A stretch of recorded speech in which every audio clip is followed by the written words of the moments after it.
Welcome to the Midnight Storyteller channel. Tonight, we present a soothing bedtime reading of Kokoro by Natsume Soseki. Kokoro, a classic work of Japanese literature, delves into the complexities of the human heart, exploring themes of friendship, guilt, and the isolation that can come from modern society. Written by Natsume Soseki, one of Japan's most revered authors, this novel provides profound insights into the psychological and emotional struggles of its characters. Overview: Kokoro, which translates to heart or the heart of things, is divided into three parts: Sensei and I, My Parents and I, and Sensei and His Testament. The story is narrated by a young man who develops a deep connection with an older man referred to as Sensei. Through their interactions, the narrator learns about Sensei's past and the burdens of his guilt and remorse. Interesting points. Deep psychological insight. Kokoro is renowned for its exploration of the human psyche. Soseki delves into the complexities of guilt, betrayal, and the loneliness that comes with modernity. Cultural and historical context. Set during the transition from the Meiji era to the Taisho era, the novel provides a glimpse into the societal changes and the impact of westernization on Japan. Timeless themes. The themes of Kokoro are universal and timeless, making it relatable to readers across different cultures and generations. Issues of personal identity, the search for meaning, and the struggles of interpersonal relationships are central to the narrative. Masterful character development. Soseki's skill in character development allows readers to deeply connect with and understand the motivations and emotions of the characters, particularly Sensei and the narrator. As you listen to this beautifully narrated story, allow yourself to be immersed in the rich, emotional landscape created by Natsume Soseki. Let the gentle cadence of the narration guide you through the intricate layers of the huma and heart, leading you to a peaceful and reflective slumber. Kokoro by Natsume Soseki, Part 1, Sensei and I, Chapter 1. I always referred to that person as Sensei. Therefore, I will continue to call him Sensei here without revealing his real name. This is not out of consideration for public opinion, but because it feels more natural to me. Whenever I recall my memories of him, I instinctively want to call him Sensei. Even when I pick up my pen to write, I feel the same way. I cannot bring myself to use impersonal initials. I met Sensei in Kamakura. At that time, I was still a young student. I had received a postcard from a friend who had gone to Kamakura for a seaside vacation during the summer holidays, urging me to come. I managed to scrape together some money and decided to go. It took me 2 or 3 days to arrange the funds. However, within 3 days of my arrival in Kamakura, my friend who had invited me received a sudden telegram from his hometown, instructing him to return because his mother was ill. Although the telegram mentioned his mother's illness, my friend did not believe it. He had been pressured by his parents back home to marry against his will. According to modern standards, he was too young to get married, and more importantly, he did not like the proposed match. To avoid going home during the summer holidays, he had deliberately stayed near Tokyo. He showed me the telegram and consulted me on what to do. I did not know what to advise. However, if his mother was indeed ill, he should naturally return home. Consequently, he decided to go back, leaving me alone. With several days left before school started, I decided to stay at the same inn in Kamakura rather than return home. My friend, though the son of a wealthy family in China, lived a lifestyle not much different from mine because of his age in school. Therefore, I did not bother looking for a new place to stay after being left alone. The inn was located in a remote area of Kamakura. To access modern amenities like billiards or ice cream, I had to cross a long causeway, which cost 20 sen even by rickshaw. However, there were several private villas in the vicinity, and the location was very convenient for swimming in the sea. Every day, I went to the sea to swim.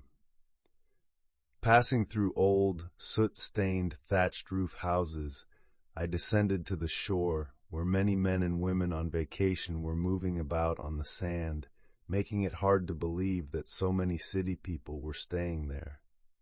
Sometimes, the sea was so crowded with heads that it resembled a public bathhouse. Amidst this bustling scene, although I did not know anyone, I enjoyed lying on the sand and playing in the waves. It was in this crowd that I found Sensei. At that time, there were 2 beach tea houses on the shore. By chance, I had become accustomed to one of them. Unlike those who owned large villas in the Hase area, vacationers around here did not have private changing rooms, so such communal changing places were necessary. They drank tea, rested, washed their swimsuits, cleaned their salty bodies, and left their hats and umbrellas there. I too left all my belongings at this tea house whenever I went to the sea, fearing they might be stolen. Chapter 2. When I first saw Sensei at the tea house, he was just about to undress and enter the sea. I had just come out of the water, my wet body exposed to the wind. Between us were many black heads obstructing my view. Under normal circumstances, I might have missed him in such a crowded place, given my distracted mind. However, I immediately noticed him because he was accompanied by a Westerner. The Westerner's distinctly white skin caught my attention as soon as he entered the tea house. Wearing a traditional Japanese yukata, he threw it onto a stool, folded his arms, and stood facing the sea. He wore nothing but Japanese-style underwear, which I found surprising. Just 2 days earlier, I had observed Westerners entering the sea at Uegahama from a small hill near a hotel's back entrance. Many men came out to bathe in the salt water, but none exposed their torsos, arms, or thighs. The women were especially keen on covering their bodies, usually wearing rubber caps on their heads, floating in colors like reddish-brown, navy, and indigo.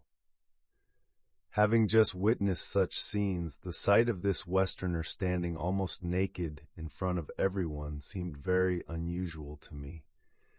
Soon he turned to the Japanese man beside him and said something. The Japanese man, who was picking up a towel that had fallen on the sand, immediately wrapped it around his head and started walking toward the sea. That man was Sensei. Out of sheer curiosity, I watched the two walk down the shore side by side. They waded straight into the waves, passing through a noisy crowd near the shallow beach, and swam out to a more spacious area. They swam until their heads appeared small, then returned directly to the shore, wiped themselves dry without using the well water, got dressed quickly, and left. After they left, I sat on the same stool, smoking a cigarette, and pondered over Sensei. I felt certain I had seen his face somewhere before, but couldn't recall where or when. At that time, I was not burdened with worries. Rather, I was suffering from boredom. So the next day, I timed my visit to the tea house to coincide with Sensei's arrival. This time, he came alone wearing a straw hat.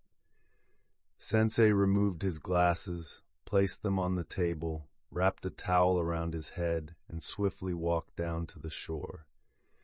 When he swam alone through the noisy bathers, I suddenly wanted to follow him. I splashed my way to a deeper spot and started swimming toward him. But unlike the previous day, Sensei swam in a curved line, returning to the shore from a different direction. My attempt to catch up with him failed. When I returned to the tea house, dripping wet, Sensei was already dressed and leaving. Chapter 3. The next day, I went to the beach at the same time and saw Sensei again. I repeated this the following day, but still there was no opportunity for us to exchange words. Furthermore, Sensei's attitude was rather unsociable.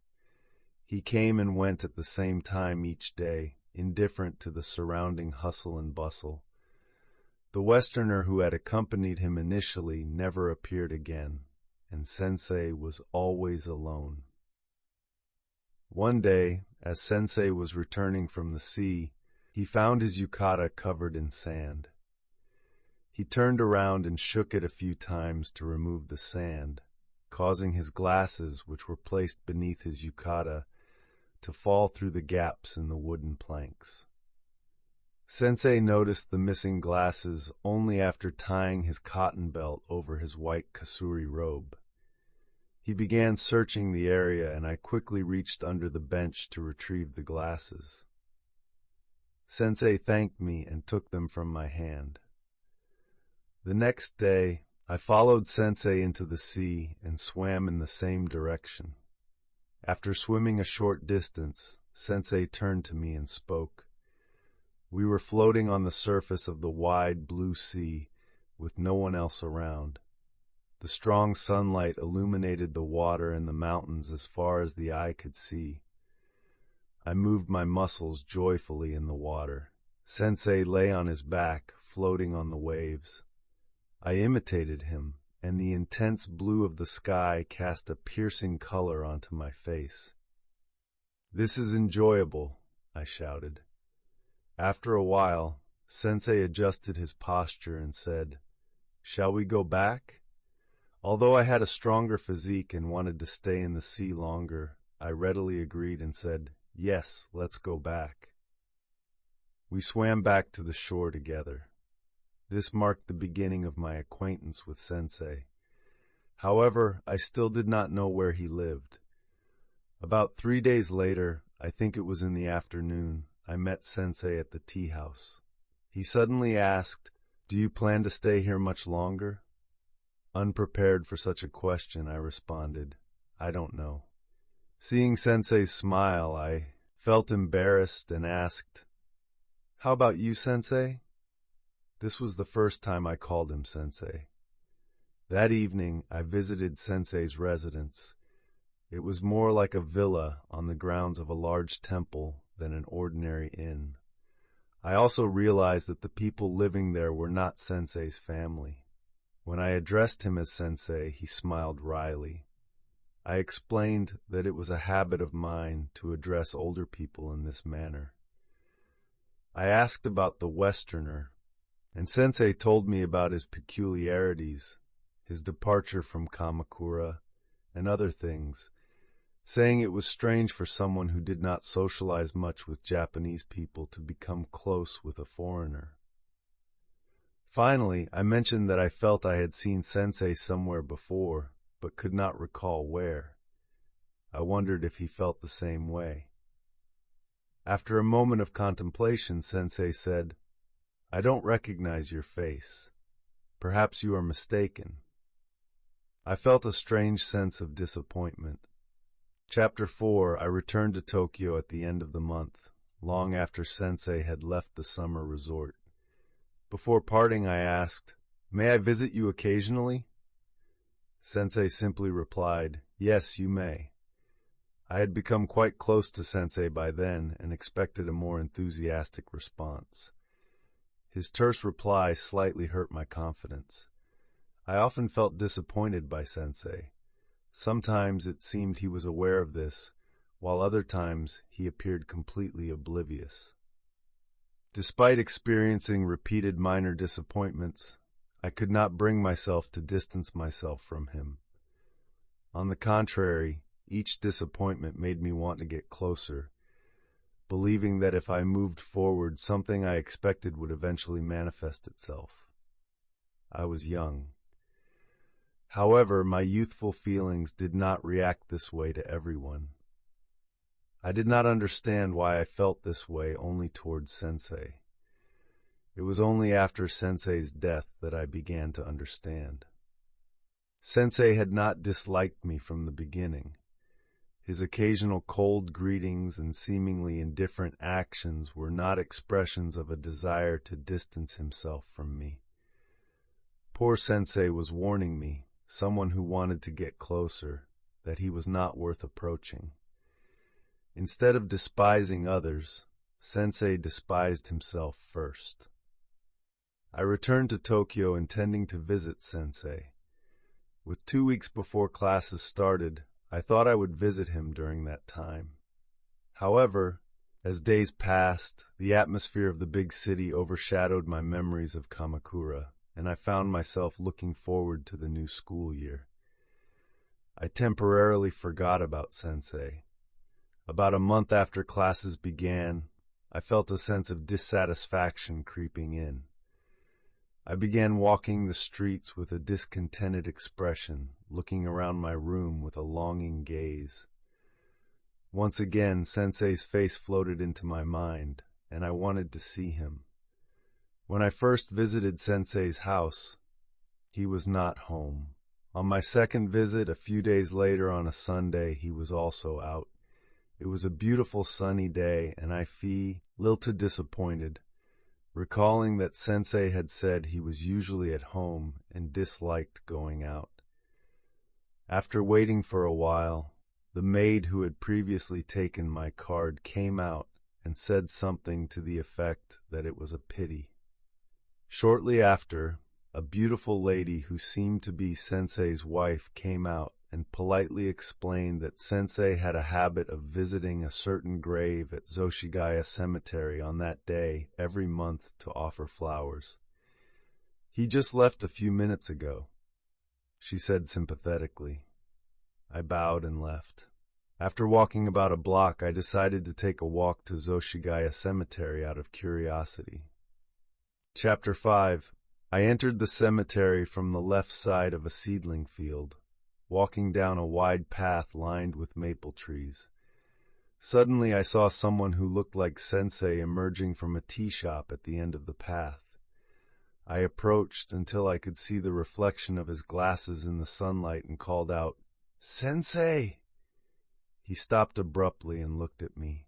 How? Sensei repeated the same word twice in an unusual tone that echoed in the quiet afternoon. I was suddenly at a loss for words. "Did you follow me? How?" Sensei's demeanor was calm and his voice was subdued, but there was a faint, indescribable shadow on his face. I explained to Sensei how I came to be there. "Did my wife mention whose grave I was visiting?" "No, she didn't say anything like that." "I see. She wouldn't mention such a thing to someone she just met. There's no need to." Sensei seemed to understand, but I had no idea what he meant. We walked through the cemetery, passing various graves.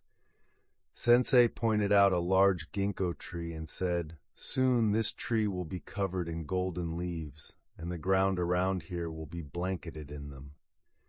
He passed by this tree once a month. A worker leveling the ground for new graves stopped and watched us. We turned left and soon emerged onto the street. I had no specific destination in mind, so I followed Sensei's lead. He spoke less than usual, but I did not feel particularly uncomfortable. "Are you heading home now?" "Yes, I have no other place to go." We walked south in silence. "Is your family's grave at that cemetery?" I asked. "No." "Whose grave is it? A relative's?" "No." Sensei offered no further explanation, and I did not press the matter. After walking for a block, Sensei unexpectedly returned to the topic. "It is the grave of a friend. Do you visit your friend's grave every month?" "Yes." That was all Sensei said that day. Chapter 6. After that, I began visiting Sensei's house more frequently. Each time he was at home. As our meetings increased, I visited even more often. Despite the increased frequency of my visits, Sensei's attitude toward me remained unchanged from our initial greeting. He was always calm, sometimes so calm that it felt lonely. From the beginning, I sensed an inexplicable aloofness in Sensei. Yet, I felt a strong compulsion to get closer to him. I may have been the only one among many people who felt this way, but my intuition was later confirmed by events. Sensei was someone who could love others, but could not embrace those who tried to get close to him. As I said, Sensei was always calm and composed. However, at times, a strange shadow would cross his face, like a bird's shadow passing across a window. I first noticed this shadow when I unexpectedly called out to Sensei at Zoshigaya Cemetery. The odd expression momentarily disturbed my usually steady heart, but quickly passed. I forgot about the shadow until a certain night, just before the end of autumn.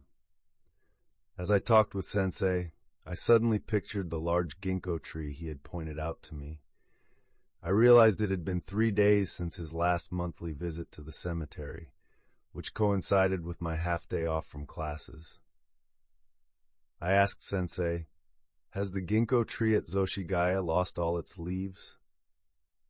"Not yet," he replied, watching my face intently. I continued, "May I accompany you on your next visit to the cemetery? I'd like to walk around there with you. I'm going to pay my respects at a grave, not for a walk. But you could take a walk afterward. It would be nice." Sensei said nothing more. After a while, he said, "My visit is solely for paying respects at the grave, as if to separate the visit from a walk." I found his response somewhat childish and odd. I persisted. "Then let me accompany you for the visit. I'll also pay my respects." To me, there was little difference between a grave visit and a walk. Sensei's brows furrowed, and his eyes showed an unusual light, neither annoyance nor fear, but a faint anxiety. I suddenly recalled calling out to Sensei at Zoshigaya. The two expressions were identical. "I have a reason I cannot explain to you, a reason why I do not want to visit that grave with anyone else. I have never even taken my wife there." Chapter 7. I found it strange, but I did not visit Sensei's home to study him. I let the matter rest. In retrospect, my attitude at the time was commendable. It allowed me to have a genuine human connection with Sensei. If my curiosity had led me to probe into Sensei's heart, our bond of sympathy would have snapped without mercy. As a young man, I was entirely unaware of my attitude, which might be why it was so valuable. Had I erred, what consequences might have befallen our relationship?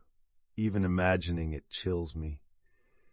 Sensei constantly feared being scrutinized with a cold, analytical eye.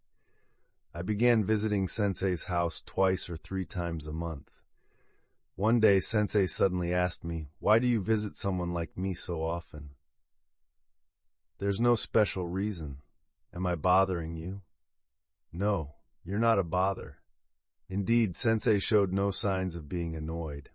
I knew he had a very limited social circle, with only 2 or 3 former classmates still in Tokyo. Occasionally, I would see fellow students from Sensei's hometown at his house, but none seemed as close to him as I was. "I am a lonely person," Sensei said. "That's why I'm glad you come. That's why I asked why you come so often." "Why do you ask?" Sensei did not answer, but looked at me and said, "How old are you?" The exchange puzzled me, but I did not press further. 4 days later, I visited Sensei again. As soon as he entered the room, he laughed. "You came again," he said. "Yes, I did," I replied, laughing too. Had anyone else said this to me, I would have been annoyed, but not with Sensei. Instead of being irritated, I felt pleased. I am a lonely person, Sensei repeated, but perhaps you are also a lonely person. Though I can endure my loneliness because of my age, you, being young, cannot. You want to move and engage with something. That's why you visit me so often. I'm not lonely at all. Nothing is lonelier than being young. So why do you visit me so often? Here again, Sensei repeated his previous words. You still feel a sense of loneliness when you visit me. I don't have the power to uproot that loneliness for you. Eventually, you will turn away and reach out to others. You will no longer feel the need to visit me.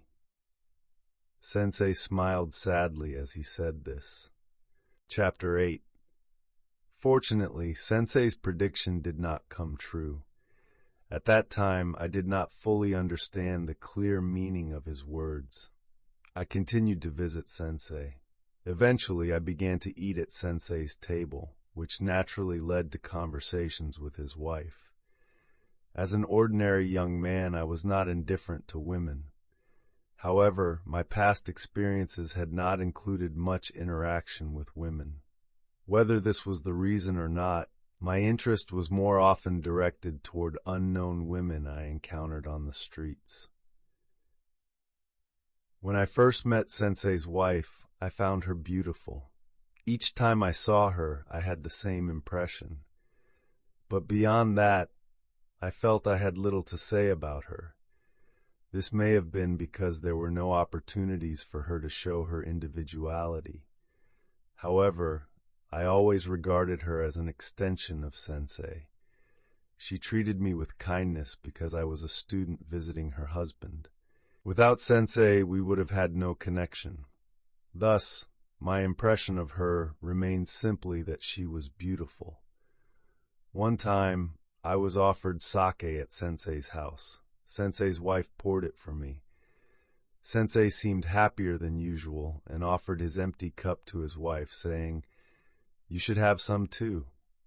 She hesitated but eventually accepted with a reluctant expression and filled the cup halfway. The following conversation took place between Sensei and his wife.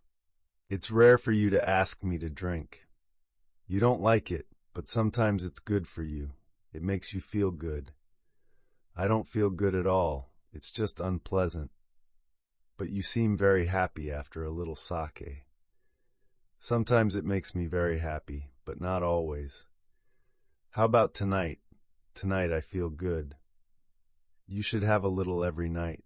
It will make you feel less lonely." Sensei's household consisted only of the couple and a maid. The house was usually quiet, with no sounds of laughter. Sometimes it felt as though only Sensei and I were in the house. "A child would be nice," his wife said to me. I replied, yes, it would. But I felt no sympathy. Having never had a child, I saw children as merely noisy beings. "Shall we adopt one?" Sensei said. "An adopted child is not the same," his wife replied, looking at me again. "We'll never have children," Sensei said. His wife remained silent. When I asked why, Sensei laughed and said, "It's divine punishment." Chapter 9.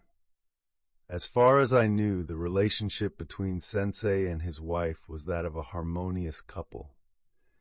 As someone who had never lived as a member of a family, I couldn't understand the deeper nuances, but whenever Sensei and I sat in the drawing room, he would occasionally call his wife instead of the maid for something. Her name was Shizu. He would always turn towards the sliding door and call, "Hey, Shizu!" The way he called her sounded gentle to me. The way she responded and appeared also seemed very natural. When I was invited to dinner and she appeared at the table, this relationship between them seemed even more clearly depicted. Sensei sometimes took his wife to music concerts or the theater. According to my memory, they also took trips together lasting less than a week 2 or 3 times. I still have a picture postcard sent from Hakone. When they went to Nikko, I received a letter with a maple leaf enclosed. The relationship between Sensei and his wife, as it appeared to me at the time, was roughly like this. There was only one exception. One day, as usual, when I tried to enter through Sensei's front door, I heard voices from the drawing room. Upon listening closely, it was not an ordinary conversation, but rather seemed to be an argument. Sensei's house had the drawing room right next to the front door, so from where I stood outside the lattice door, I could discern the tone of their argument. I could tell that one of the voices was Sensei's by the occasional rise in his voice. The other voice was lower, so I couldn't be sure, but it seemed like it was his wife's. She sounded like she was crying. I hesitated at the front door, but then decided to go back to my lodging. A strange feeling of anxiety overcame me. I couldn't concentrate on reading even if I tried. About an hour later, Sensei came to my window and called my name. I was surprised and opened the window. Sensei invited me for a walk. I looked at the watch I had wrapped in my sash and saw it was already past 8 o'clock. I had still been wearing my hakama since returning home. I went out just as I was. That night, I drank beer with Sensei. Sensei was originally a light drinker. He was not the kind of person who could continue drinking until he got drunk if he didn't feel it after a certain amount. "This isn't working tonight," Sensei said with a bitter smile. "Aren't you feeling better?" I asked sympathetically.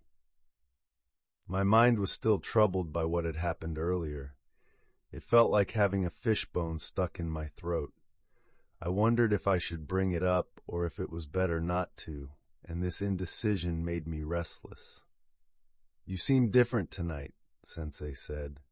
"Actually, I feel a bit off too. Can you tell?" I couldn't respond. "The truth is, I had a little argument with my wife earlier. It got my nerves all worked up," Sensei continued. "How come?"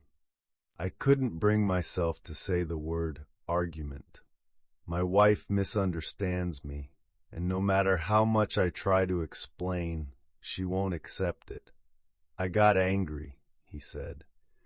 "What kind of misunderstanding does she have about you?" I asked. Sensei didn't answer my question.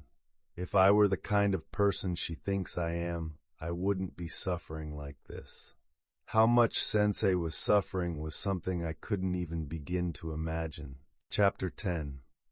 As we walked back in silence, covering about 2 blocks, Sensei suddenly began to speak. "I did a terrible thing. My wife must be very worried since I left in anger. When I think about it, women really are pitiable. My wife in particular has no one but me to rely on." Sensei's words trailed off there, but he continued without expecting a response from me. "When I say that, it sounds as if I'm the strong one, and it's a bit ridiculous." "Do I look like a strong person or a weak person to you?" he asked. "You seem average," I replied. This answer seemed a bit unexpected to Sensei. He fell silent again and resumed walking. Returning to Sensei's house meant passing by my lodging. When we reached the corner, I felt it would be impolite to part ways there. "Shall I walk you to your door?" I offered. Sensei quickly waved me off. "It's late. You should go home. I'll go back early too, for my wife's sake." The words, "for my wife's sake," that Sensei added at the end strangely warmed my heart at that moment. Because of those words, I felt reassured and was able to sleep well that night. Even after a long time, I didn't forget those words, "for my wife's sake." It was clear that the argument between Sensei and his wife was not a significant one.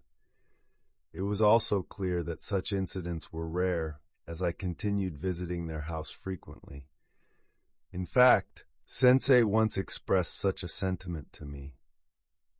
I only know one woman in the world, and that's my wife. No other woman appeals to me as a woman. My wife, on the other hand, sees me as the only man in the world. In that sense, we should be the happiest couple ever. I can't remember the exact circumstances leading up to this confession, but I do remember the serious and somber tone of Sensei's voice. The phrase that stood out to me was, "We should be the happiest couple ever." Why didn't Sensei say they were happy, but instead said they should be? That was the only thing that puzzled me. I couldn't help but wonder if I was truly happy, or if he was supposed to be happy, but wasn't as much as he should be. However, that doubt was temporarily buried somewhere. Eventually, I visited Sensei's house when he wasn't home and had a chance to talk to his wife alone. Sensei had gone to see off a friend who was leaving for a foreign country from Yokohama that day. It was customary at that time for people leaving from Yokohama to take the 8:30 a.m. train from Shimbashi. I had planned to visit Sensei at 9 a.m. as agreed, to discuss a particular book with him. Sensei's trip to Shimbashi was a sudden obligation due to his friend's departure, so he had left a message for me to wait even if he wasn't home.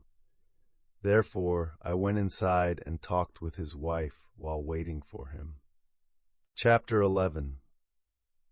By that time, I was already a university student. I felt more mature compared to when I first started visiting Sensei's house. I had also become quite friendly with his wife, so I felt comfortable talking to her. We talked about various things, but nothing particularly memorable. There was, however, one thing that stuck in my mind. But before I mention that, I need to clarify something.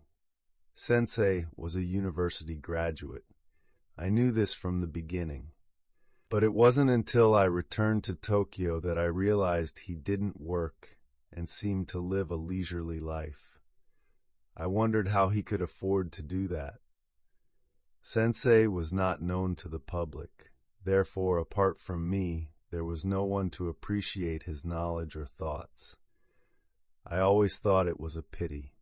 Sensei would only respond, "Someone like me shouldn't be speaking out in public," and wouldn't engage further. To me, his response seemed too humble, almost as if he were mocking the world.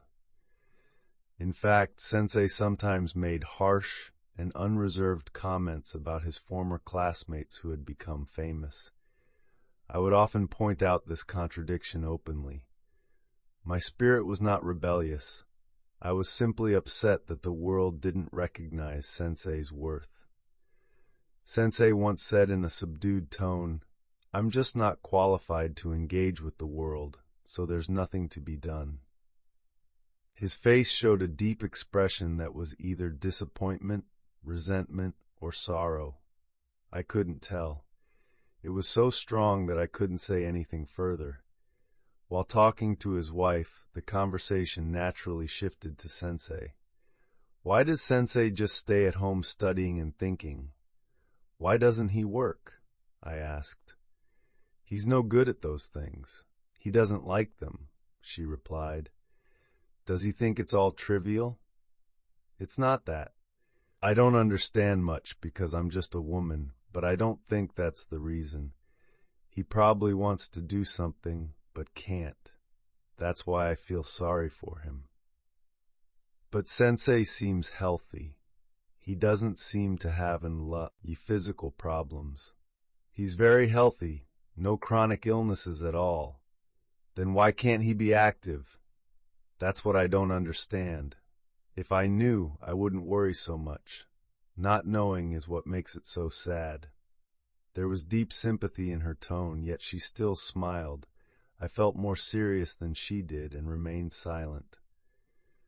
Suddenly, as if she remembered something, she spoke again. He wasn't always like this, you know. He was completely different when he was young. When was that? I asked. When he was a student. Did you know Sensei since his student days? Her face turned slightly red. Chapter 12. His wife was from Tokyo. I had heard this from both Sensei and her. She once said, "To be honest, I'm a half-breed." Her father was from Tottori or somewhere, while her mother was born in Ichigaya back when it was still called Edo. She said it half-jokingly. Sensei, on the other hand, was from Niigata Prefecture. So it was clear that if she knew Sensei from his student days, it wasn't because of their hometown connection. However, she didn't want to say more, so I didn't press further. Despite the many times I touched on various topics with Sensei, I never learned much about their marriage. Sometimes I tried to interpret it positively, thinking that Sensei, being older, was perhaps discreet about sharing romantic memories with a younger person. Other times, I interpreted it negatively, assuming that neither Sensei nor his wife had the courage to honestly open up about such personal matters. But both interpretations were mere conjectures. And behind both, I always assumed there was a splendid romance in their marriage. My assumption wasn't wrong, but I had only imagined the romantic aspect. Sensei had a terrifying tragedy behind that beautiful romance, and his wife didn't know the extent of that tragedy. Sensei kept it hidden from her until his death. He destroyed his own life to prevent ruining his wife's happiness. I will not speak of that tragedy now.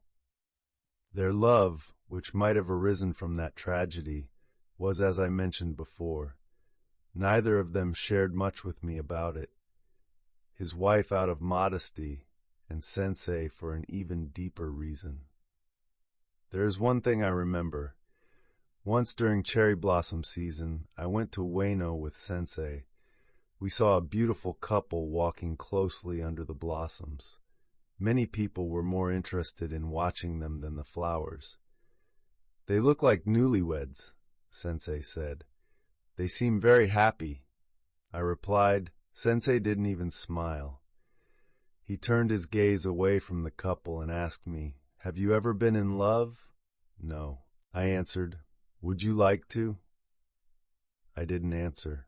"You don't not want to, do you?" "No, I do." "You just criticized that couple out of jealousy because you want love but can't find it, didn't you?" "Did it sound that way?" "Yes, people who are satisfied in love speak more warmly. But remember, love is a sin. Do you understand?" I was taken aback. I didn't know how to respond. Chapter 13. We were in the midst of a crowd. Everyone around us looked happy. We didn't have a chance to resume our conversation until we moved into the quiet forest where neither flowers nor people were visible.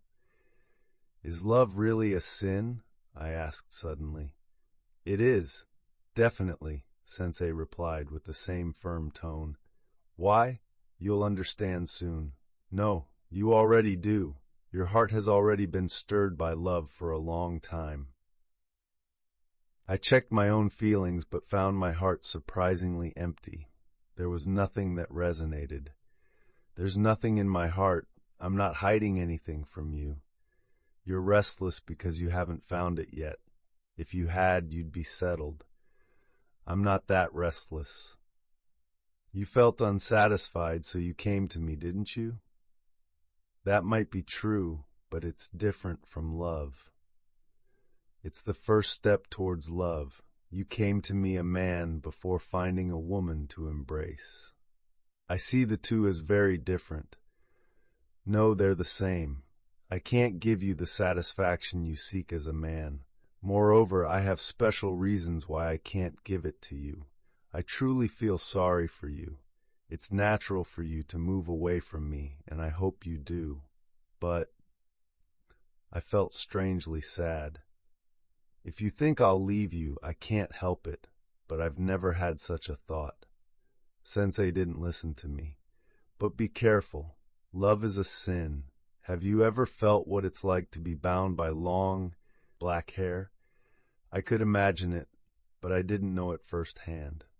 Even so, I couldn't fully grasp the meaning of sin as Sensei used it, and I was a bit annoyed. Sensei, please explain what you mean by sin. If not, let's drop this subject until I understand it. I'm sorry. I thought I was telling you the truth, but I ended up worrying you. I did a bad thing. We walked quietly behind the museum towards Ugisu Valley. Through the gaps in the hedge, I could see the tranquil bamboo grass in a large garden.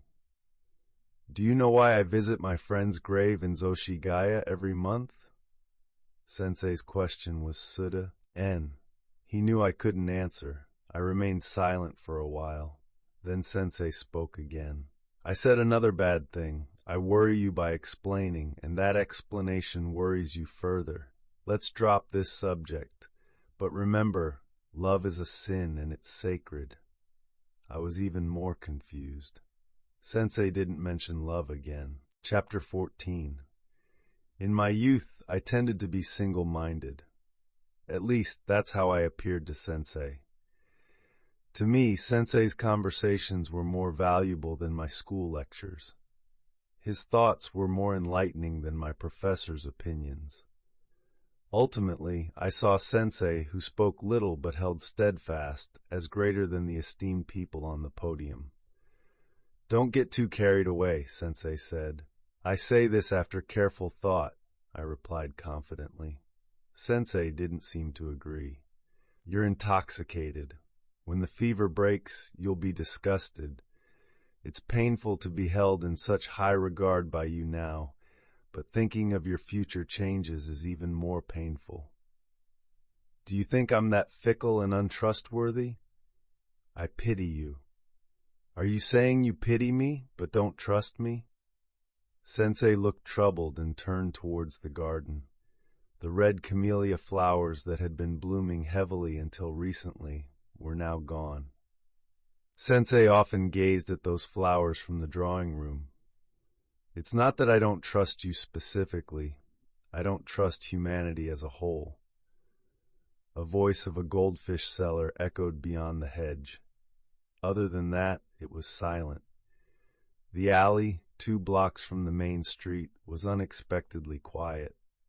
The house was as peaceful as always. I knew Sensei's wife was in the next room, quietly working on her needlework. I knew she could hear our conversation, but I forgot about it completely. Do you not trust your wife either? I asked. Sensei looked slightly uneasy and avoided a direct answer. I don't even trust myself. I can't trust myself, so I can't trust others. I have no choice but to curse myself. If you think that deeply, no one is certain. No, it's not just thinking. It's from experience. I did it, and after, I was terrified. I wanted to pursue this further. Then, from behind the sliding door, Sensei's wife called out twice, "Dear, dear." Sensei responded, "What is it?" on the second call.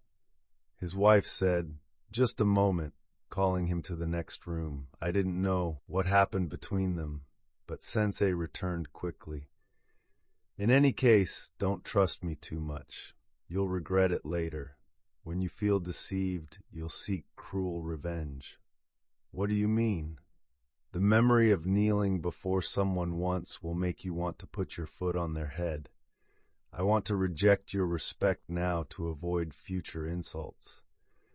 I'd rather endure the loneliness now than suffer more loneliness in the future. In this era of freedom, independence, and self-reliance, we must all taste this loneliness as a sacrifice. I didn't know what to say to Sensei's determination. Chapter 15. After that, I couldn't help but think about his wife every time I saw her. Did Sensei always treat her the same way? If so, was she content with it? I couldn't determine whether she was satisfied or dissatisfied. I didn't have many opportunities to interact closely with her. Moreover, whenever I met her, she was always normal, and we rarely saw each other without Sensei around. I also had another suspicion. Where did Sensei's attitude towards humanity come from? Was it just from observing and introspecting? Sensei was a thinker. With his mind, he could naturally develop such an attitude. But I didn't think that was all. His determination seemed to be based on a vivid experience. It wasn't like the outline of a stone building after a fire had cooled. Sensei, as I saw him, was a thinker. But behind his principles, there seemed to be a strong personal experience, something that could heat his blood or stop his pulse. This wasn't a mere guess. Sensei had already confessed this, but his confession was like a clouded peak. It cast a mysterious shadow over me, and I couldn't understand why it was frightening. The confession was vague, yet clearly shook my nerves. I suspected there might have been a strong love affair behind his outlook, likely between Sensei and his wife. Reflecting on Sensei's statement that love is a sin, it seemed to be a clue. But Sensei told me he loved his wife. Therefore, their love shouldn't have led to such a near-cynical perspective. Sensei's statement that kneeling before someone once makes you want to put your foot on their head might apply to people in general, but didn't seem to fit his relationship with his wife. The unknown person's grave in Zoshigaya occasionally crossed my mind. I knew it was someone deeply connected to Sensei. As I grew closer to Sensei's life, yet couldn't fully understand it, I accepted the grave as part of his life. But to me, it was just a dead object. It wasn't the key to open the door between us. Instead, it seemed to be an obstacle preventing free passage between us. Eventually, I had another chance to talk to his wife alone. It was during a busy autumn day when the weather was turning cold, and everyone was noticing the shorter days. Several burglaries had occurred near Sensei's house in the early evenings over the past 3 or 4 days. None of the houses lost anything significant, but the break-ins were unsettling. Sensei's wife was frightened. On one of those nights, Sensei had to leave the house. An old friend from his hometown, who was now working at a local hospital, had come to Tokyo. Sensei and a few others were hosting a dinner for him. Sensei explained this to me and asked if I could stay at his house until he returned. I immediately agreed. Chapter 16. I arrived at Sensei's house before dark, but he had already left. He just left, saying he didn't want to be late, said his wife, guiding me to his study. The study had a Western desk and chair, along with many beautifully bound books illuminated by the electric light. His wife seated me on a cushion in front of the brazier and said, "Please read something here while you wait," before leaving. I felt awkward sitting there like a guest waiting for the host to return. I smoked a cigarette. I could hear his wife talking to the maid in the living room. The study, located at a corner where the corridor turned, was quieter than the rest of the house. After a while, her voice ceased and it became silent. I sat still, paying attention to any sounds, as if waiting for a burglar. After about 30 minutes, she returned to the study door. "Oh," she said lightly, looking at me with a slight surprise. She seemed amused by my formal demeanor. "Isn't it uncomfortable there?" "No, it's not uncomfortable. But isn't it boring?" "No, I'm alert, waiting for a burglar, so it's not boring."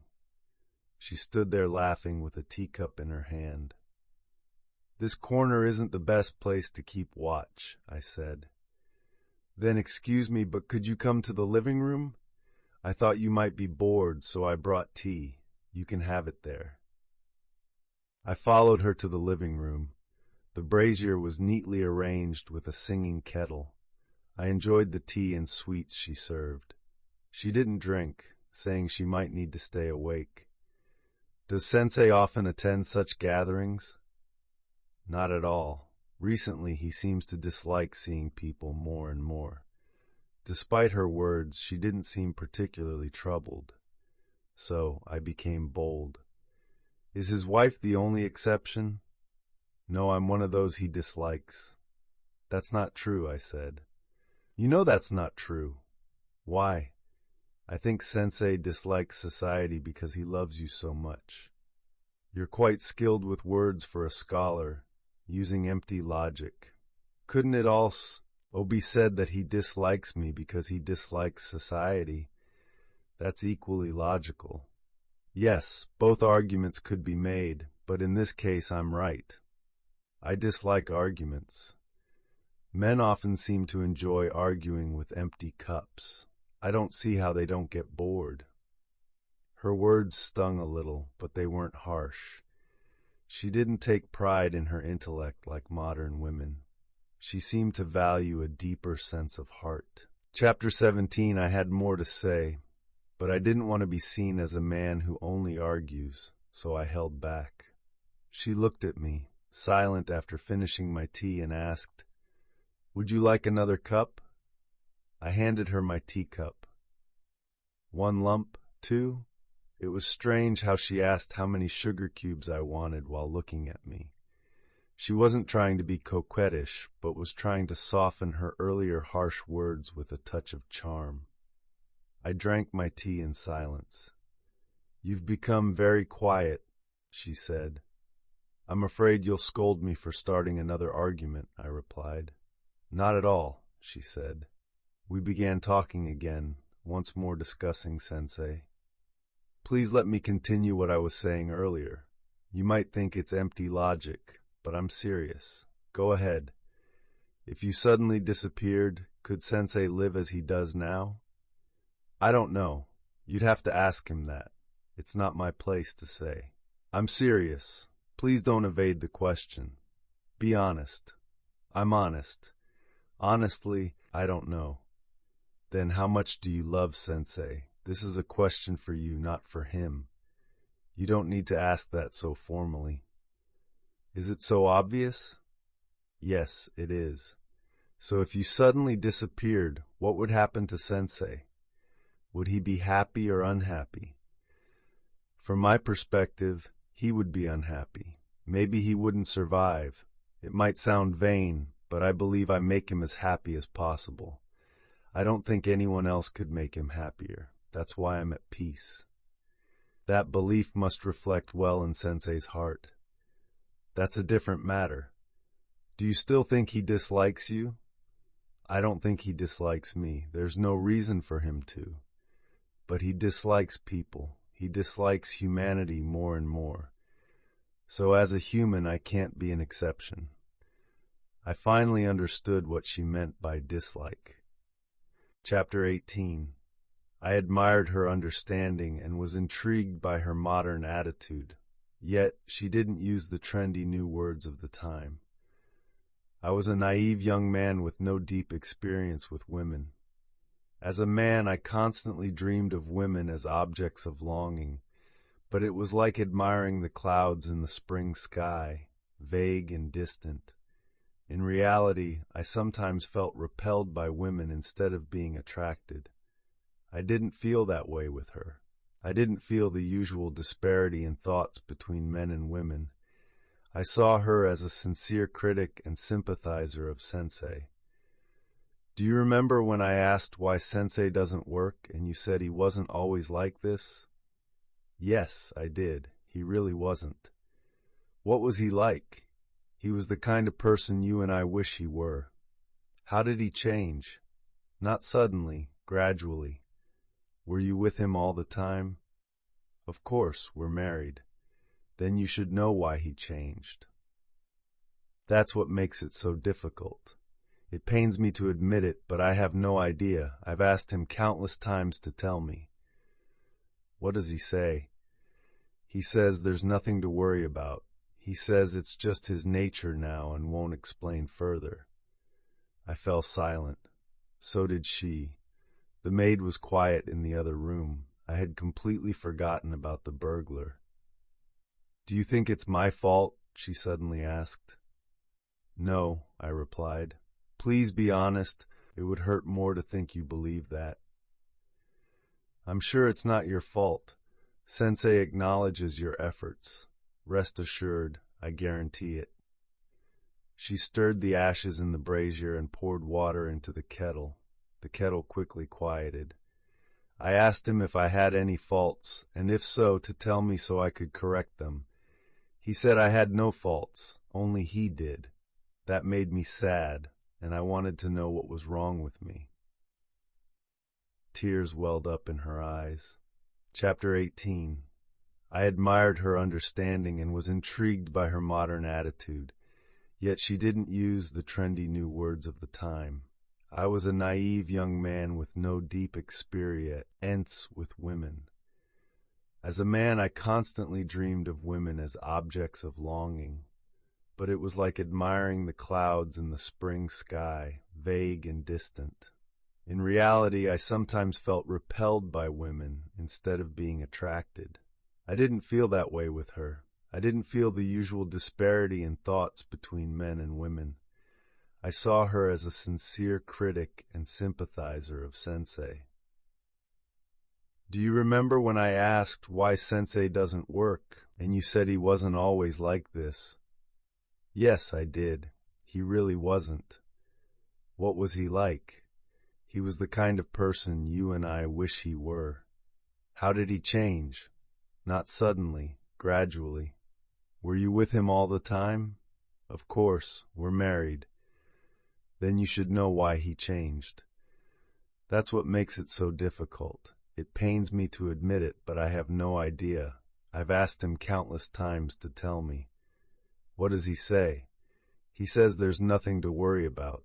He says it's just his nature now and won't explain further. I fell silent. So did she. The maid was quiet in the other room. I had completely forgotten about the burglar. Do you think it's my fault? She suddenly asked. No, I replied. Please be honest. It would hurt more to think you believe that. I'm sure it's not your fault. Sensei acknowledges your efforts. Rest assured, I guarantee it. She stirred the ashes in the brazier and poured water into the kettle. The kettle quickly quieted. I asked him if I had any faults, and if so, to tell me so I could correct them. He said I had no faults, only he did. That made me sad, and I wanted to know what was wrong with me. Tears welled up in her eyes. Chapter 19. At first, I viewed Sensei's wife as an understanding woman. However, as I spoke with her, her demeanor gradually changed. She began to touch my heart rather than my mind. Despite there being no real rift between her and her husband, there seemed to be something nonetheless. When she tried to pinpoint it, she found nothing. This was the crux of her distress. Initially, she asserted that Sensei's misanthropic outlook on life made him dislike her, but she couldn't settle on that explanation. Deep down, she considered the opposite, that his dislike for her led to his misanthropy. Yet, no matter how she tried, she couldn't confirm this suspicion as a fact. Sensei remained a kind and considerate husband. His wife's doubts, wrapped in daily kindness, were quietly kept in her heart. That night she revealed these doubts to me. "What do you think?" she asked. "Did he change because of me or because of his worldview? Please, be honest." I had no intention of hiding anything, but if there was something unknown to me, my answer wouldn't satisfy her, and I believed there was indeed something unknown. "I don't know," I said. Her face showed a fleeting expression of despair, and I quickly added, "But I can guarantee that Sensei doesn't dislike you. I'm merely conveying what he told me himself. Sensei isn't someone who lies." She didn't respond immediately. After a while she said, "Actually, there's something that comes to mind." "About why Sensei changed?" I asked. "Yes, if that's the reason, it would ease my mind, knowing it's not my fault." "What is it?" She hesitated, looking at her hands on her lap. "You be the judge," she said. "I'll tell you. I'll do my best. I can't tell you everything. I might be scolded. I'll only tell you what I can." I swallowed hard, feeling tense. When Sensei was still a student, he had a close friend. That friend died suddenly, just before graduation. She leaned closer, speaking in a hushed voice. "He died under mysterious circumstances." Her tone made it impossible not to ask, "How?" "That's all I can say, but it was after his death that Sensei started to change. I don't know why he died, and Sensei probably doesn't either.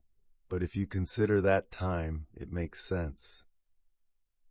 "Is that the grave in Zoshigaya?" I asked. "I can't say, but can losing one friend change a person so much? I need to know. That's why I need your judgment." My judgment leaned towards a negative conclusion. Chapter 20. I tried to comfort her as much as I could. She seemed to find some solace in our conversation. We discussed the matter for a long time. However, I didn't grasp the full extent of the situation. Her doubts were like thin clouds floating around. She didn't know much about the core issue either. Even the parts she knew, she couldn't fully share with me. Therefore, both of us were adrift, clinging to my uncertain judgment. Around 10 o'clock, I heard Sensei's footsteps at the entrance. His wife immediately forgot our conversation and rushed to meet him, leaving me behind. I followed her. The maid, who had been napping, didn't come out. Sensei seemed in good spirits, and his wife's mood was even better. Remembering her tearful eyes and furrowed brows earlier, I found the change remarkable. If her earlier distress wasn't genuine, though it didn't seem fake, then her pleas could have been a melodramatic game. However, I didn't feel like judging her harshly. Seeing her cheerful, I felt reassured. Sensei laughed and asked me, "Did any burglars come?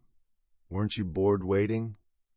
His wife, while handing me some leftover sweets, jokingly said, "Sorry to trouble you. I feel bad that no burglars showed up after you went through the trouble of coming." I put the sweets in my pocket and hurried through the cold, quiet streets towards the lively town. I didn't think much of our conversation until the next day when I ate the sweets. As I bit into the chocolate-covered sponge cake, I felt assured that Sensei and his wife were a happy couple. Nothing notable happened from autumn to winter. As I continued visiting Sensei's house, I started asking his wife for help with laundry and tailoring. She said these chores were a welcome distraction and even good for her health. "I've never sewn such fine fabric. It's tough to work with. I broke 2 needles," she would say, but without any real annoyance. Chapter 21. In winter, I had to return to my hometown because my father's health had taken a turn for the worse. My mother's letter said it wasn't immediately life-threatening, but urged me to come home if possible. My father had chronic kidney disease, common in middle-aged people, but he managed it well. Recently, he had collapsed while working in the garden, initially thought to be a minor stroke, but later attributed to his kidney condition. This worried my family. There were still a few weeks left before winter break, but I couldn't stop thinking about my father and mother. I decided to return home. To save time, I visited Sensei to borrow money for the trip. Sensei, feeling under the weather, met me in his study. The room was warm and bright, with a kettle on the brazier releasing steam. "Minor colds can be quite annoying," Sensei said, smiling weakly. Sensei rarely got sick, so I found his comment amusing. "I can handle a cold, but no serious illnesses, please. I'm sure you feel the same." "Yes. If I had to get sick, I'd prefer something terminal. I didn't pay much attention to his words and explained my situation, asking to borrow money. Of course, I have enough on hand, Sensei said, calling his wife to bring the money. She carefully laid out the amount I needed, wrapped it in paper, and handed it to me. Sensei asked about my father's condition. I mentioned that he had collapsed, but there was no need for immediate concern. His wife, whose mother had died from the same illness, reassured me that as long as there were no symptoms of nausea, my father should be fine. I left for my hometown that night. Chapter 22. My father's condition wasn't as bad as I feared. When I arrived, he was sitting up, saying he was only staying in bed to ease everyone's worries. The next day, he insisted on getting out of bed. My brother was working in Kyushu and couldn't visit often, and my sister was married and living far away. As the only one who could return quickly, my presence greatly satisfied my father. "This illness isn't worth making you leave school," he said, getting up and resuming his usual activities. "Don't overdo it," I warned, but he dismissed my concerns with a smile. He seemed genuinely fine, moving around the house without any issues. Only his complexion was pale, which wasn't new. I wrote to Sensei, thanking him for the loan and informing him of my father's stable condition. I also inquired about Sensei's cold, not expecting a reply. However, Sensei's response surprised and delighted me. It was the first letter I had received from him. My father needed to avoid strenuous activity, so he stayed indoors most of the time. On a particularly mild afternoon, I accompanied him outside, but he refused my support, laughing off my concerns. Chapter 23. I often played shogi with my father to keep him entertained. We were both lazy, playing while sitting by the kotatsu, often losing pieces in the ashes. Despite the repetition, my father always wanted to play another game, whether he won or lost. I began to tire of this routine and longed for the excitement of Tokyo. I felt the pulse of my blood urging me to be active, influenced by my thoughts of Sensei. Comparing my father to Sensei, both quiet men, I realized that while my father was a mere pastime, Sensei had a profound impact on my life. It was almost as if Sensei's influence had become a part of my being. As my stay extended, my presence became less novel to my family. I began to feel like an unnecessary burden. This, coupled with the cultural differences I brought back from Tokyo, made me eager to return. My father's condition remained stable, and even additional medical consultations revealed no new concerns. I decided to return to Tokyo before the winter break ended. Although my parents initially resisted, they eventually accepted my decision. Chapter 24. When I returned to Tokyo, the New Year decorations had been removed, and the city was quiet. I immediately went to Sensei's house to repay the loan, bringing some dried shiitake mushrooms as a gift. Sensei's wife accepted the gift with childlike curiosity. Both she and Sensei inquired about my father's health. Sensei warned that despite the stable condition, kidney disease could be unpredictable. Sensei's words made me anxious, but he reassured me by sharing the story of a soldier who had died suddenly without showing any symptoms. "That disease can be deceptive," Sensei said. "I hope my father doesn't end up the same way," I replied. "If the doctor says he's stable, that's good enough. But you never know," Sensei said, adding that everyone's life is fragile. "Do you think about such things?" I asked. "Even someone as healthy as me occasionally considers it." Sensei's smile carried a hint of irony. "Some people die naturally and suddenly, while others meet violent ends." "Violent ends?" I asked. "I mean, suicides use unnatural force," Sensei clarified. So being murdered is also due to unnatural force, I concluded. Yes, indeed, Sensei agreed. That day, I left feeling less worried about my father's condition. Sensei's words about natural and violent deaths didn't linger in my mind for long. I remembered I needed to start working on my graduation thesis, which I had been procrastinating on.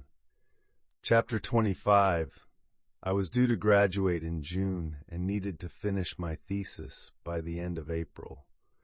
I began to feel the pressure, as others seemed well prepared, while I had done nothing but resolve to start in the new year. Once I began, I quickly realized the magnitude of the task. I chose a topic closely related to Sensei's field and sought his advice. Sensei recommended some reference books and lent me a few, but he did not offer much guidance. I haven't been reading much lately. Ask your professors, he said.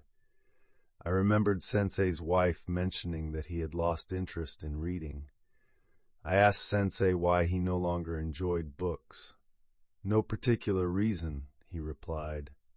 Perhaps I realized that reading doesn't make one as great as I once thought. Is there another reason? Maybe I no longer see ignorance as a significant flaw. I'm not as motivated to read anymore. I guess I've grown old. His calm tone didn't carry the bitterness of someone who had turned their back on society. I left without feeling particularly impressed or disappointed. I spent the following months like someone possessed by their thesis. I gathered materials and notes, often consulting with friends who had already graduated. I pushed myself to the limit, determined to complete my thesis on time. Despite the approaching spring, I remained focused on my work, visiting the library daily and searching for references. Eventually, in late April, I finished my thesis and felt a tremendous sense of relief. Chapter 26. My newfound freedom came in early summer as fresh leaves began to sprout. Feeling liberated, I visited Sensei to share my success. The lush greenery along the way seemed more vibrant than ever. Sensei smiled at my excitement. "You finished your thesis? That's great. Thanks to you, it's done. Now I have nothing else to do," I said, feeling a sense of accomplishment. I proudly talked about my thesis, but Sensei offered little feedback. I felt slightly deflated, but still eager to enjoy my newfound freedom. I invited Sensei for a walk outside. "Where shall we go?" he asked. "Anywhere is fine. Let's just enjoy the fresh air," I replied. We wandered through a quiet, undefined area, and I played with leaves, making grass whistles. Sensei, uninterested, walked beside me. We eventually reached a serene garden and decided to explore. Sensei identified various plants, and we admired the blooming flowers. Sensei lay down on a wooden bench, gazing at the sky, while I sat nearby, enjoying the fresh greenery. I picked up Sensei's hat, which had fallen, and handed it to him. Sensei then asked an unexpected question. "Does your family have significant wealth?" "Not really," I replied. "How much do you have? Pardon my curiosity." "We have some land, but no real money." It was the first time Sensei had asked about my family's finances. I had always wondered how he managed his leisurely lifestyle, but never dared to ask. "How about you, Sensei? How much wealth do you have? Do I look wealthy?" Sensei lived modestly, but his comfortable lifestyle was evident. He admitted he had enough money but wasn't wealthy. "I used to be wealthy," he said, drawing circles in the dirt with his cane. "Once, I was very wealthy." Sensei's words, half to himself, left me silent. "How is your father's health now?" he asked, changing the subject. I hadn't heard much since New Year's, but my father's letters showed no signs of deterioration. Sensei's questions seemed like casual conversation, but they hinted at deeper connections between health, wealth, and life's uncertainties. Chapter 27. I quickly picked up the hat, brushing off the red dirt with my fingers, and called out to Sensei, "Sensei, your hat fell." "Thank you," he replied. He raised himself halfway to receive the hat, then remained in an ambiguous position, neither fully sitting up nor lying down. In this posture, he asked me an unusual question. "By the way, does your family have a lot of wealth?" "Not particularly," I answered. "Roughly how much do you have, if you don't mind me asking?" "Well, we have some land and fields, but no real money to speak of." This was the first time Sensei had inquired about my family's finances. I had always been curious about how Sensei managed his lifestyle without apparent work, but I never brought it up out of politeness. As I pondered the fresh greenery, my curiosity was rekindled. "How about you, Sensei? How much wealth do you have?" "Do I look like a wealthy man?" he asked.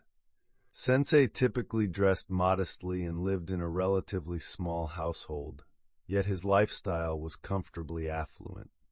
While it wasn't extravagant, it wasn't parsimonious either. "Not particularly," I replied. "I have enough money to live on, but I'm not wealthy. If I were, I would have built a bigger house." At this point, Sensei sat up, crossed his legs on the bench, and began drawing circles in the dirt with the tip of his bamboo cane. After that, he planted the cane straight into the ground. "Still, I used to be wealthy." His words seemed half to himself, so I remained silent. "Yes, I used to be wealthy," he repeated, looking at me with a faint smile. I still said nothing, not knowing how to respond. "How is your father's illness?" he asked, changing the subject. I hadn't received any news since the new year. My father's monthly letters, which came with money orders, showed no signs of deterioration in his handwriting. "I haven't heard anything, so I assume he's doing well." "That's good, but his condition is what it is." "Do you think it's ill serious?" "It seems stable for now," I replied. "That's good to hear," Sensei said. I took Sensei's questions about my family's wealth and my father's health as casual conversation. However, there was a deeper significance behind his words that I did not grasp. Chapter 28. If your family has wealth, you should manage it properly while your father is still alive. It's none of my business, but you should ensure you receive your share. The most troublesome issues arise from inheritance matters after a death. "Yes," I replied, paying little attention. I believed no one in my family, including myself, worried about such matters. Sensei's practical advice surprised me, but out of respect for my elder, I remained silent. Forgive me if my words seem presumptuous, but everyone dies, no matter how healthy they seem. Sensei's tone was unusually bitter. "I'm not offended," I reassured him. "How many siblings do you have?" Sensei asked. He then asked about my family members and relatives, inquiring about their character. "Are they all good people?" "None of them are particularly bad. They're just country folk." "Why do you think country folk are not bad?" I struggled with this question, but Sensei didn't give me time to answer. "Country folk can be worse than city folk. You said none of your relatives are bad, but do you believe in inherently evil people? There are no such mold-cast villains. Everyone is generally good or normal. It's only in critical moments that they turn bad, and that's what makes them dangerous." Sensei's words seemed to have no end. I wanted to say something, but just then, a dog started barking behind us. We turned to see the dog's face and back emerging from the thick sasa grass, barking vigorously. A 10-year-old child ran over and scolded the dog, then turned to us. "Uncle, was no one home when you came in?" "No one was here," Sensei replied. My sister and mother were in the kitchen. Oh, I see. You should have knocked before coming in, the child said. Sensei chuckled, took out his wallet, and handed the child a 5-sen coin. Tell your mother we'd like to rest here for a bit. The child, smiling brightly, nodded and ran off, the dog following close behind. A moment later, two other children of similar age ran after them. Chapter 29. The conversation was interrupted by the dog and children, leaving me without a clear understanding of Sensei's concerns about wealth. At that time, I had no worries about such matters. As a young man with no immediate experience of the real world, financial concerns seemed distant. The one thing I wanted to understand was Sensei's remark about people turning bad in critical moments. I understood the words, but wanted to know more about their meaning. After the interruption, the garden returned to its peaceful state, and we sat silently for a while. The sky gradually lost its light, and the leaves of the maple trees before us darkened. I heard the sound of a cart in the distance, imagining a villager heading to a fair with some goods. Sensei, hearing the same sound, stood up as if awakening from a daydream. It's time to go. The days are getting longer, but we mustn't let the time slip away. The marks from lying on the bench covered Sensei's back. I brushed them off. Thank you. I hope I didn't stain my haori with sweat. It's clean now. This haori is new. I don't want to dirty it and get scolded by my wife. Thank you. As we walked back to the house, we saw a woman and a young girl winding thread on the porch. We thanked them for their hospitality, and they thanked us for the coin given to the child. As we walked through the streets, I finally asked Sensei about his earlier statement. What did you mean when you said people turn bad in critical moments? It's a fact, not a theory, Sensei replied with a chuckle. Money, my friend. Money makes even the noblest person turn bad. I found Sensei's answer too mundane and felt let down. I started walking briskly, causing Sensei to fall behind. Wait up, Sensei called out. When I turned to wait for him, he said, See, your mood changed just because of my answer. Chapter 30. I was annoyed with Sensei at that moment. Even after we started walking side by side, I refrained from asking any more questions. Sensei seemed oblivious to my mood and walked in his usual calm manner, which only irritated me more. Sensei, I called. Yes? You seemed quite agitated back at the garden. I rarely see you like that. Sensei didn't respond immediately, and I felt unsure if I had hit the mark or missed it completely. I decided to drop the matter. Sensei then stepped to the side of the path and relieved himself by a well-trimmed hedge. I stood there, waiting. Sorry about that, he said, rejoining me. I gave up on confronting him. The streets became busier with houses lining both sides and peas growing on bamboo poles. The sight of returning pack horses in the bustling town distracted me, and I forgot the previous conversation. It wasn't until Sensei spoke up again that I remembered. Did I really seem that agitated earlier? He asked. Not too much, but a little. It's fine. I do get agitated about wealth. I'm a very resentful person, you know. I never forget a wrong done to me. His words startled me more than his tone. I had never imagined such a trait in Sensei, whom I always saw as calm and detached. Hearing him say this made me feel small. I was betrayed by my relatives. They were good people to my father, but once he died, they turned into despicable scoundrels. I have carried the weight of their betrayal and loss since childhood. I will never forget it, but I haven't sought revenge. Instead, I've come to detest humanity as a whole. That's enough for me. I couldn't find any words of comfort. Chapter 31. Our conversation ended there, as I didn't feel like pursuing it further. We rode the tram back to the city in silence. As we parted, Sensei, in a brighter tone, said, "Now you have some time to relax until June. Make the most of it." I laughed and tipped my hat, wondering if Sensei really harbored such animosity towards humanity. His face showed no trace of misanthropy.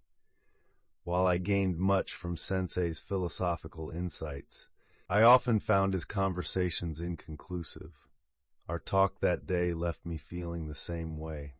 I once confessed this to Sensei, who laughed and said, "I'm not hiding anything." "You are," I insisted. "Perhaps you're confusing my thoughts with my past. I don't hide my thoughts, but my past is a different matter.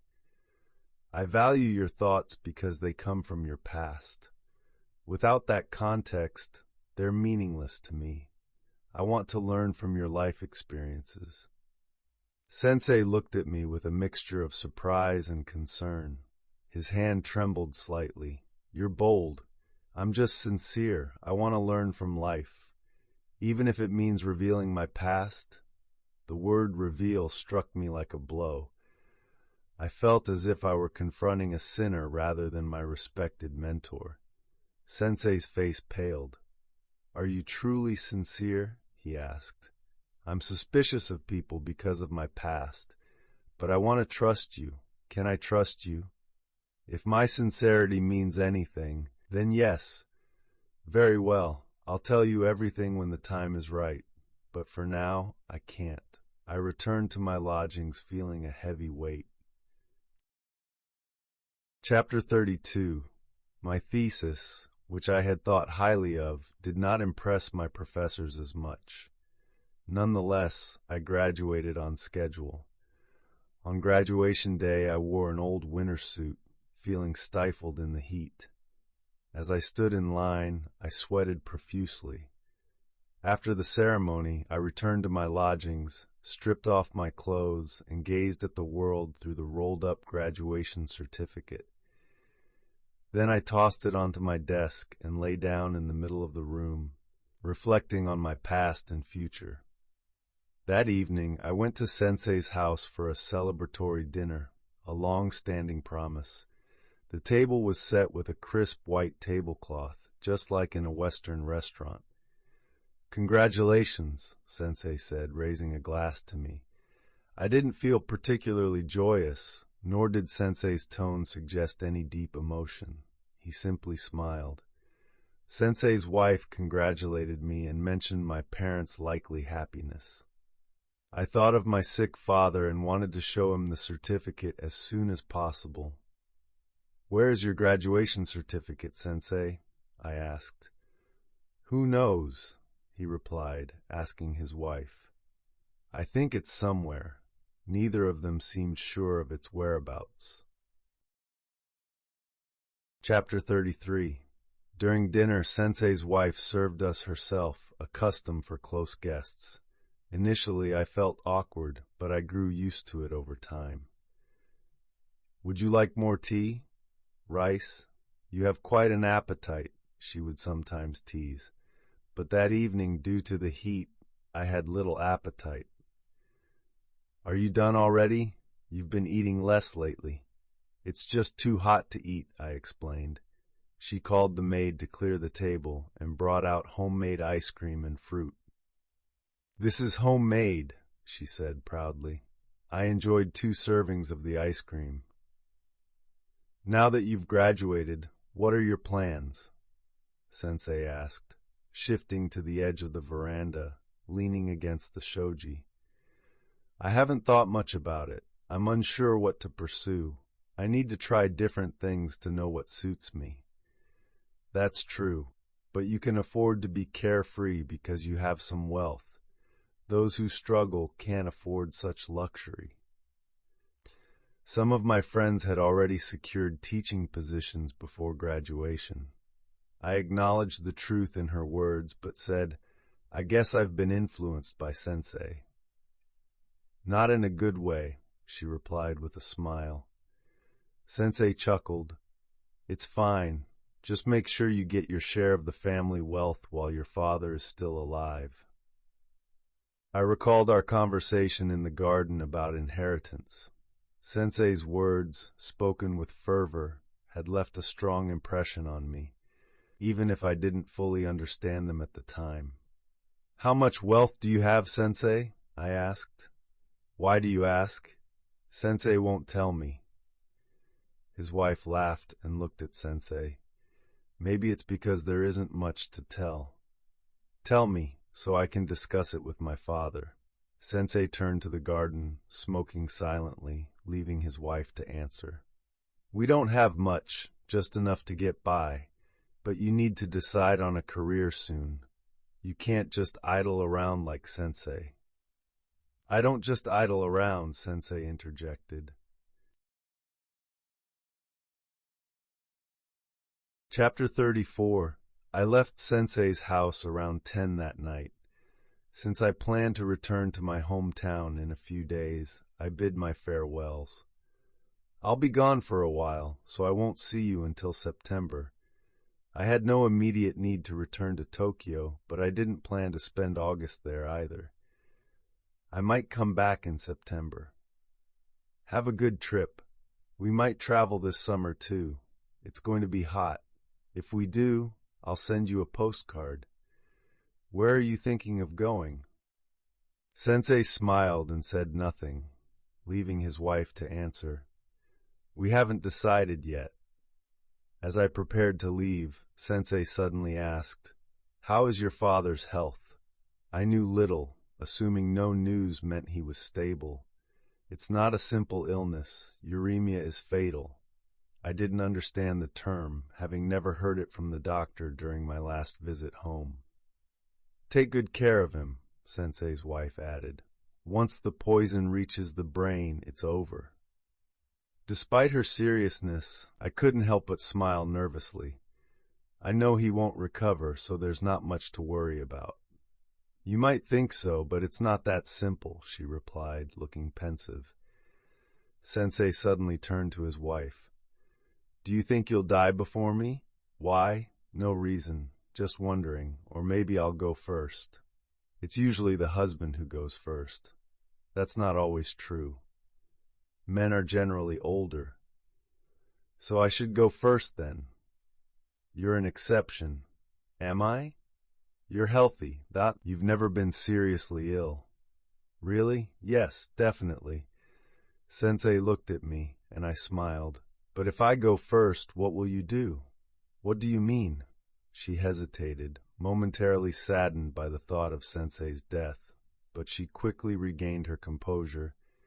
"Whatever happens, it's fate." She turned to me and added playfully, "It's just like they say, old age has no certain order." Chapter 35. I sat back down, staying until the conversation naturally ended. "What do you think?" Sensei asked. I had no way of knowing who would die first, so I just smiled. "No one knows their lifespan." "Exactly. Life's duration is predetermined."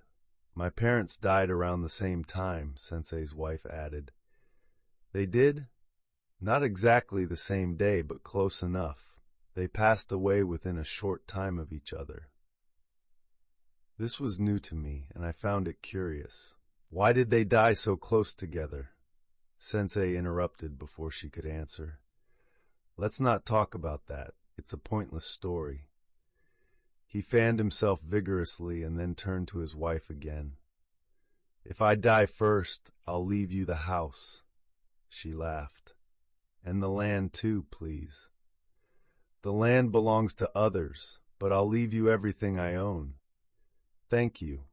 But what will I do with all your foreign books?" "Sell them to a second-hand bookstore." "How much will they fetch?" Sensei didn't say, but he kept talking about his death as if it were imminent, which eventually weighed heavily on his wife. "If you keep talking about dying, I'll get upset. Please stop. It's not good luck. I'll do whatever you want if you die first, so let's leave it at that." Sensei smiled at the garden and stopped talking about it. I realized it was getting late and stood up. Sensei and his wife saw me to the door. "Take care of your father," his wife said. "See you in September," Sensei added. I thanked them and stepped outside. A large osmanthus bush blocked part of the path, its branches thick in the evening shadow. I thought of the flowers and fragrance it would bring in the fall and associated the bush with Sensei's house. As I passed under it, the light from the entrance flickered off, leaving me in the dark. I didn't return to my lodging immediately. I had some shopping to do before going home and wanted to relax after the meal, so I wandered into the bustling town. There I met a fellow graduate who insisted on dragging me to a bar. I listened to his drunken chatter until past midnight before finally returning to my lodging. Chapter 36. The next day I braved the heat to complete my shopping. What seemed easy in the letters turned out to be tedious. I cursed the thoughtless country folk who had no regard for my time. I didn't plan to spend the summer idly. I had a list of tasks and books to gather. I spent half a day in Maruzen's second floor, inspecting every relevant book. The most challenging item was a woman's collar. The clerk showed me many, but I was clueless about which to choose. Prices varied widely, and I couldn't see why. I regretted not asking Sensei's wife for help. I bought a bag, a modest domestic one with shiny fittings, sufficient to impress country folks. My mother had specifically asked for a new bag to bring back all the gifts. I laughed at her practicality. As I had told Sensei and his wife, I left Tokyo 3 days later. Despite Sensei's warnings, I didn't worry much about my father's health. I was more concerned for my mother's loneliness after his death. Deep down I had accepted that my father wouldn't recover. I even suggested my brother in Kyushu try to visit, mentioning the elder's likely loneliness. I reflected on these contradictions during the train ride, feeling like a fickle person. It made me uncomfortable. I also thought about Sensei and his wife, particularly their conversation during my last visit. Which one of us will die first? I repeated their question to myself, knowing no one could answer with certainty. But if they did know, what would they do differently? I thought they'd still act the same, just as I could do nothing more for my father. I saw the fragility of humans and our inherent fickleness.